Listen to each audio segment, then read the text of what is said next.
Selama pandemi COVID-19, BP Jam Sostek wilayah Banuspa menerima lebih dari 140.000 klaim jaminan hari tua atau JHT dengan nilai sebesar 2 triliun rupiah. Sedangkan di Bali, sebanyak 49.377 klaim dengan nilai sebesar 700 miliar rupiah per 28 Desember 2021.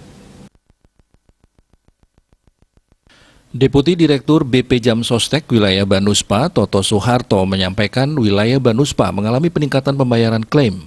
Hal itu karena dampak pandemi COVID-19 yang mengganggu perekonomian sehingga membuat banyak perusahaan melakukan pengurangan tenaga kerja. Selama pandemi COVID ini, Provinsi Bali terdampak dalam pertumbuhan sektor ekonomi. Kondisi ini juga diperburuk karena hampir 60% perekonomian Bali ditopang oleh sektor pariwisata.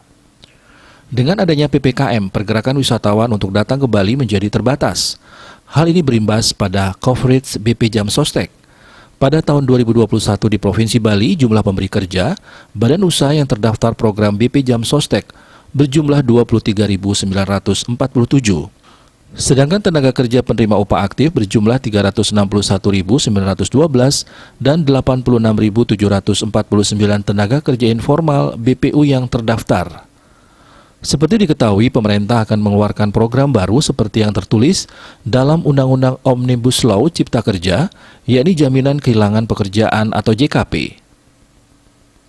Program ini tertulis dalam pasal selipan baru, yakni pasal 46A, Undang-Undang Cipta Kerja yang merevisi Undang-Undang Nomor 40 Tahun 2004 tentang Sistem Jaminan Sosial Nasional atau SJSN.